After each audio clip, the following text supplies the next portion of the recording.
Welcome back guys. जैसा कि हमने लास्ट एपिसोड में देखा था, शैडो ने अपनी स्किल्स और लेवल को रियलिटी के साथ सिंक्रोनाइज कर लिया है और उसने बहुत सारी नई स्किल्स भी खरीद ली हैं। इसके बाद वो गेम से लॉग आउट करके रियलिटी में आ जाता है। रियलिटी में आने के बाद वो अपना एड्रेस बदलने की सोचता है क्योंकि कॉन्सिसी को इसके बारे में पता चल चुका है। फिर वो अपना सारा सामान अपने ग्रेडी स्पेस में रख लेता है और 20 फ्लोर की खिड़की पे जाके बैठ जाता है और वो फोन में चेक करता है कि जांगना रेस्टोरेंट का एड्रेस क्या है। फिर वो तुरंत ही डोंगफेंग जियान को मारने के लिए जांगना रेस्टोरेंट की तरफ निकल पड़ता है। दूसरी तरफ जांगना रेस्टोरेंट में दद्दू यहाँ का राजा बनने की सोच रहा है और पोता शैडो को मार के उसे अपना स्लेव बनाने की सोच रहा है। वहीं पे ही शैडो भी अब आ चुका है और उसे पता चलता है कि इन गार्ड्स के पास गन्स भी हैं। तो पहले अपने डिवोटी फॉलोअर को अंदर जाके सबको मारने का ऑर्डर देता है। तो डिवोटी फॉलोअर भी जाता है और अंदर सभी का मैसेकर करने लगता है। जब दद्दू को मार रहा था तो पोता मौका देख के यहाँ से भागने की कोशिश करता है और सामने ही उसे शैडो दिखता है और अगले ही पल उसे शैडो उल्टा दिखाई देने लगता है क्योंकि उसका सर ऊपर घूम रहा था। एक ही पल में शैडो ने पट्ट से हेडशॉट मार के इसका सर उड़ा दिया था और अगले ही पल वो इसकी सारी लाइफ स्पैम भी चूस लेता है और इससे इसे बहुत ही अच्छी लूट भी मिलती है। और यहीं पर ही हमारा पिछला एपिसोड खत्म हो गया था। हमारे आज के एपिसोड की शुरुआत भी इसी सीन से होती है। क्वेंगफेंग ने यहाँ आए डोंगफेंग फैमिली के हर एक इंसान को मार दिया था। उसके बाद वो सबकी लाइफ स्पैम चूसे जा रहा था। चारों तरफ ब्लॉसमिंग फ्लावर कर्ट्स का कर्ट्स फैला हुआ था। क्वेंगफेंग को भी ये सीन बहुत पसंद आ रहा था क्योंकि उसको अच्छी खासी लाइफ स्पैम मिल गई थी। फिर वो अपना सर घुमाते हुए कहता है, इस बार ब्लॉसमिंग फ्लावर कर्ट्स ने सच में बहुत ही बढ़िया काम किया है। ना सिर्फ इसने यहाँ सारी बॉडीज को एब्जॉर्व किया बल्कि यहाँ पर पड़े खून के धब्बे भी पूरी तरह से गायब हो चुके हैं और साथ ही साथ इसने इन लोगों की लाइफ स्पैम की आखिरी बूंद तक चूस चूस के निकाल ली है। मेरी नॉन ट्रेडेबल लाइफ स्पैम जुड़ जुड़ के अब 2327 सालों तक की हो गई है। भले ही अब मैं भविष्य में अगर किसी बर्जर्क एरिया में भी क्यों ना जाऊं, मुझे ज्यादा प्रेशर का सामना नहीं करना पड़ेगा।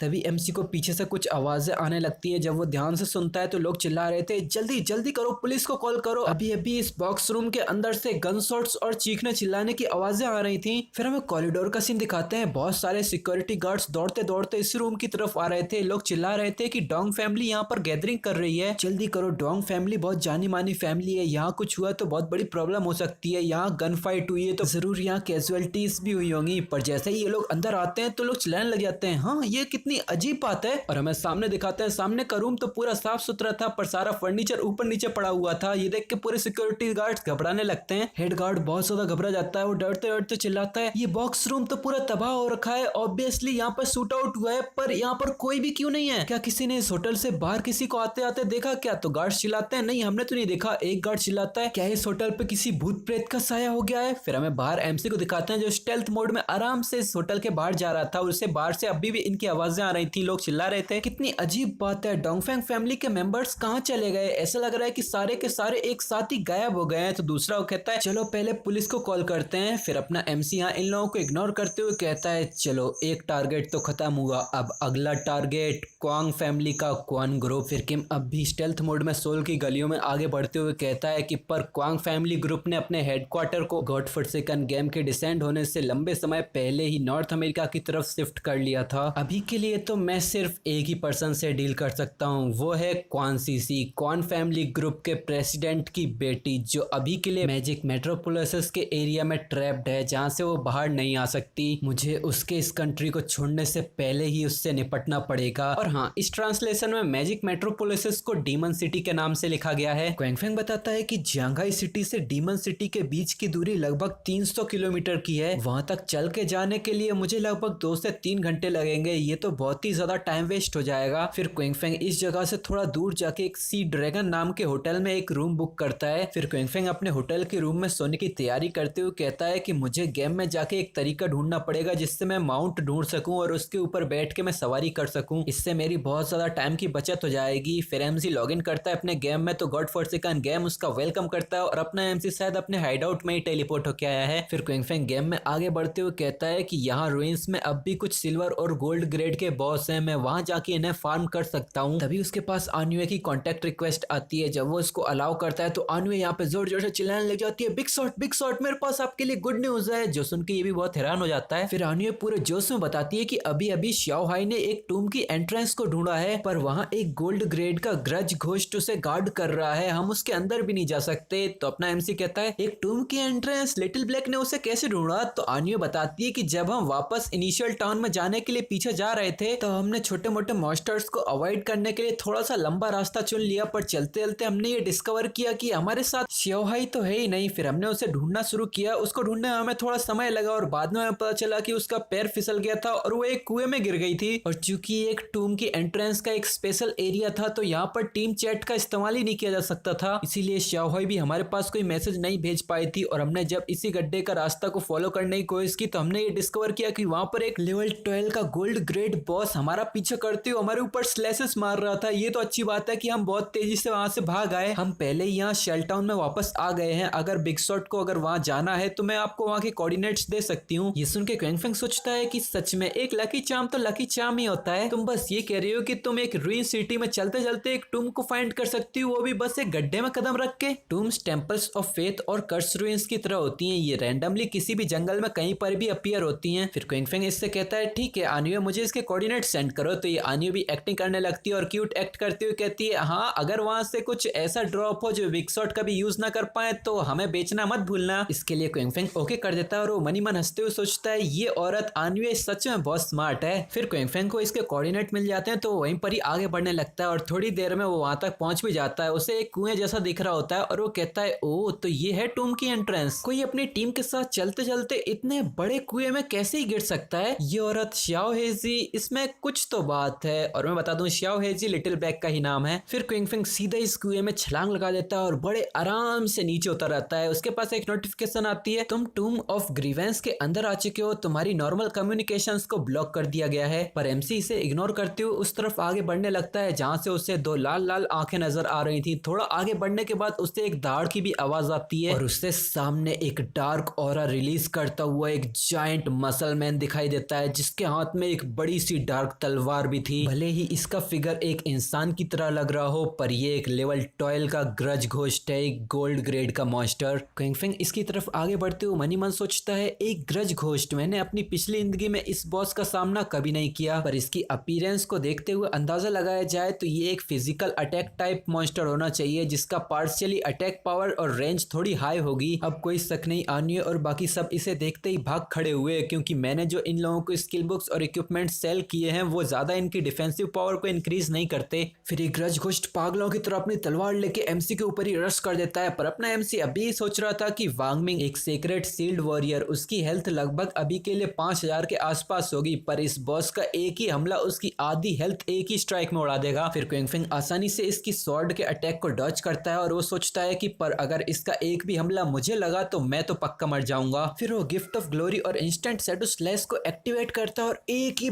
बार में इसके टुकड़े टुकड़े करके आगे निकल जाता है। इसे काटने के बाद एमसी आगे बढ़ते हुए कहता है कि इसका डिफेंस बहुत ज्यादा हाई है, इंस्टेंट शैडो स्लैश इसकी हेल्थ को 80% कम कर सकता है पर अगर इसे गिफ्ट ऑफ ग्लोरी के थ्रोट स्लिट इफेक्ट के साथ जोड़ा जाए तो इसका डिफेंस यूजलेस ही हो जाता है। तभी एमसी को कुछ फटाके से फूटने की आवाज आने लगती है और इस मॉन्स्टर का कटा हुआ हाथ एमसी की तरफ ही उड़ के आ रहा था। एमसी हैरानी से इसकी तरफ देखता है तभी उसके हाथ में एक अजीब सी रिएक्शन टाइप होने लग जाती है। इसे देख के अपने एमसी की आंखें भी फटी की फटी रह जाती है और वो चिल्लाता है नहीं ये तो बहुत बुरा हुआ। और जिससे पहले कि वो कुछ कर पाता उस मॉन्स्टर का हाथ और उसके पूरे शरीर में एक बहुत ही बड़ा घिनौना एक्सप्लोजन होता है। जी हाँ, उसकी पूरी की पूरी बॉडी एक्सप्लोड हो गई थी। देखने से लग रहा है कि क्विंग फेंग भी इस धमाके की चपेट में आ गया है पर रियलिटी में क्विंग फेंग उसे एक ही सेकंड में डॉज कर गया था और वो चिल्लाता है कि ये तो एक कॉर्प्स एक्सप्लोजन था, मैं बहुत केयरलेस हो गया था जो मैंने इसे डॉज नहीं किया। किस्मत से मेरी घोस्टली ब्लर स्किल एक्टिवेट हो गई जिसने मेरा 75% डॉज रेट इंक्रीज कर दिया वरना आज तो मैं मर ही गया था। इस घिनौने एक्सप्लोजन के बाद इसकी लूट बाहर आने लग जाती है। एमसी इसे देख के कहता है मेरी पिछली जिंदगी में भी ऐसा एक बार हुआ था जब हमने एक ऐसे बॉस को मारा था जिसे हमने पहले कभी नहीं देखा। हमारी स्क्वाड का एक मेंबर बॉस के मरने के बाद एक्साइटमेंट के साथ लूट उठाने के लिए उसकी तरफ बढ़ता है पर तभी उस बॉस की बॉडी एक्सप्लोड हो जाती है और हमारा टीममेट भी उसके साथ ही उड़ जाता है। कुछ तो ऐसी बदकिस्मत टीम्स भी थी जो बॉस के कॉर्प्स एक्सप्लोजन की वजह से पूरी की पूरी खत्म हो गई पर ऐसे बॉसेस लगभग प्लेटिनम ग्रेड या उसके ऊपर वाले ही होते हैं। मुझे नहीं लगा था कि एक टूम के अंदर एक गोल्ड ग्रेड का बॉस भी खुद को सेल्फ डिस्ट्रक्ट कर सकता है। फिर क्विंग फेंग इसकी लूट के ऊपर अपने ग्रीडी हैंड का इस्तेमाल करता है जिससे उसके पास एक नोटिफिकेशन आती है तुमने एक लेवल 12 के गोल्ड टियर ग्रज घोस्ट को मारा है, इससे तुम्हें 1010 दिन की ट्रेडेबल लाइफ टाइम मिलती है, 20 इवोल्यूशन पॉइंट्स मिलते हैं और एक प्लेटिनम टियर की skill book dark knight ring blade मिलती है। ग्रीडी हैंड के इफेक्ट की वजह से 6300 दिनों की ट्रेडेबल लाइफ टाइम मिलती है और एक ग्रज लेदर आर्मर मिलता है प्लेटिनम टियर का। ये देख के क्विंग फेंग बहुत हैरानी से कहता है बहुत अच्छे, इस बार मुझे एक पीस ऑफ इक्विपमेंट मिला है और एक स्किल बुक मिली है और इन दोनों को ही मैं इस्तेमाल कर सकता हूँ। फिर मैं क्विंग फेंग की इस नई प्लेटिनम ग्रेड की स्किल के बारे में बताते हैं, डार्क नाइट रिंग ब्लेड। ये देखने में तो कतई धांसू लग रही है, इसकी इंफॉर्मेशन में बताते हैं कि एक असैसिन टाइप स्किल है जो असेसन की ब्लेड को डार्क पावर से एंचेंट करती है, जिससे 5 मीटर की रेडियस में सारे दुश्मनों को 500 का डार्क एलिमेंटल अटैक डैमेज पड़ता है। इसका कूलडाउन 10 सेकंड का है, पर एमसी के लिए ये 5.7 सेकंड का ही है। इसकी लेवल रिक्वायरमेंट लेवल 11 है। एमसी इसे देख के बहुत खुश हो जाता है और वो कहता है ये एक्चुअली एक एलिमेंटल आउटपुट स्किल है, वो भी असेसंस क्लास के लिए। मेरे पास जो शैडो क्लास है उसके स्पिरिट एट्रीब्यूट मेरी स्ट्रेंथ के एट्रीब्यूट से ज्यादा है, इसीलिए मेरी स्पेल्स की अटैक पावर मेरी फिजिकल अटैक से ज्यादा होगी। फिर वो अपने एट्रीब्यूट के पैनल को भी ओपन करता है, जहां पर उसकी स्ट्रेंथ 9 है, कॉन्स्टिट्यूशन 9 है और उसकी एजिलिटी 24 है, पर स्पिरिट 15 है। फिर क्विंग फेंग कहता है कि चलो पहले इस स्किल को एपिक ग्रेड तक इवॉल्व करके देखते हैं कि इसमें क्या चेंज होता है। फिर वो इसे 3 बार इवॉल्व करता है, जिसमें उसके 6 इवोल्यूशन पॉइंट लगते हैं और अब उसके पास 36 इवोल्यूशन पॉइंट बचे हैं। अब उसकी dark knight ring blade platinum tier से एपिक टियर तक पहुंच चुकी है। उसका अटैक एरिया 5 मीटर से 12 मीटर का हो चुका है। उसकी अटैक पावर 500 से 1300 हो चुकी है। उसका कूलडाउन और बाकी सब वैसा का वैसा ही है। ये पढ़ने के बाद क्विंग फेंग आगे बढ़ने लगता है और वो कहता है कि इस स्किल के इवोल्यूशन के बाद बस इसकी रेंज 5 मीटर से 12 मीटर बढ़ी है और इसकी अटैक पावर 500 से 1300 पॉइंट्स की हो गई है। आखिरकार ये एक एरिया वाइड अटैक स्किल है, तो इसकी बोनस अटैक पावर ज्यादा स्ट्रॉन्ग नहीं है। हर एक बार स्किल कास्ट करने के बाद इसका total damage instant shadow slash की तरह हाई नहीं है, पर बहुत सारे छोटे छोटे मॉन्स्टर्स को क्लियर करने के लिए ये एक डिवाइन स्किल है। फिर Qing Feng instant shadow slash और इस डार्क नाइट रिंग ब्लेड के बीच में कंपैरिजन बनाते हुए कहता है कि भले ही इंस्टेंट शैडो स्लैश इसकी स्लैशिंग रेंज 5 मीटर तक की है, पर अंत में ये एक लाइनर स्किल है जो एक लाइन में ही हमला करती है। वहीं ये डार्क नाइट रिंग ब्लेड एक सर्कुलर स्किल है। इसकी आउटपुट इफिशियंसी तभी हाई होगी जब हम बहुत सारे दुश्मनों के द्वारा घेर लिए गए हों। फिर क्विंग फेंग अपने नए नए मिले हुए ग्रज लेदर आर्मर को इक्विप कर लेता है, जो कि देखने में कतई शाइनी लग रहा है। ये आर्मर सारे फिजिकल डिफेंस को 55 से, सारे एलिमेंटल रेजिस्टेंस को 45 से, सारे डैमेज ब्लॉक को 42 से और उसकी हेल्थ को 777 से इंक्रीज करता है। इसकी लेवल रिक्वायरमेंट लेवल 12 है। इसके अंदर एक यूनिक इफेक्ट भी है, जहां कोई भी जब एमसी के ऊपर हमला करेगा तो एमसी के बेस अटैक पावर में 30 पॉइंट्स ऐड हो जाएंगे। बेस अटैक पावर में 30 पॉइंट्स ऐड करना ये एमसी के लिए तो कोई ज्यादा बड़ी बात नहीं है, और एमसी भी ये देख के कहता है हाँ इसका यूनिक इफेक्ट ज्यादा यूजफुल नहीं है, पर इस लेदर आर्मर के अंदर बेस डिफेंसिव पावर बहुत हाई है। इवन इसकी रेसिस्टेंस और ब्लॉकिंग भी अच्छी खासी है, तो मैं इसे अपने वाले लेवल 5 के gold grade ghost fire leather armour से रिप्लेस कर ही सकता हूँ। फिर क्विंग फेंग एक बड़े से दरवाजे की तरफ आगे बढ़ने लगता है और वो कहता है कि मेरी बाकी बची हुई लूट को अगर मैं जोड़ूं तो लगभग 20 आइटम्स और हैं। अगर मैं इन सबको बेचने जाऊं तो लगभग 10,000 दिनों की ट्रेडेबल लाइफ स्पैम से भी ज्यादा आएंगे। मैंने इस टूम के गार्डियन को तो मार ही दिया है, तो अब मैं इसके अंदर एंटर कर सकता हूँ। आशा करता हूँ कि इसके अंदर से मुझे कुछ अच्छा मिल जाएगा, और अगर इसके अंदर कोई सवारी ड्रॉप हो जाए तो ये तो बेस्ट हो जाएगा। सवारी से इसका मतलब किसी माउंट से है जिसके ऊपर ये सवारी करके घूम सके, और यहीं पर ये एपिसोड खत्म हो जाता है। चिंता मत करो, इसका एक और चैप्टर आ चुका है, तो मैं उसे भी एक्सप्लेन कर रहा हूँ और जल्द ही वो भी अपलोड हो जाएगा। अब हम जल्द ही मिलेंगे इसके अगले एपिसोड में, तब तक के लिए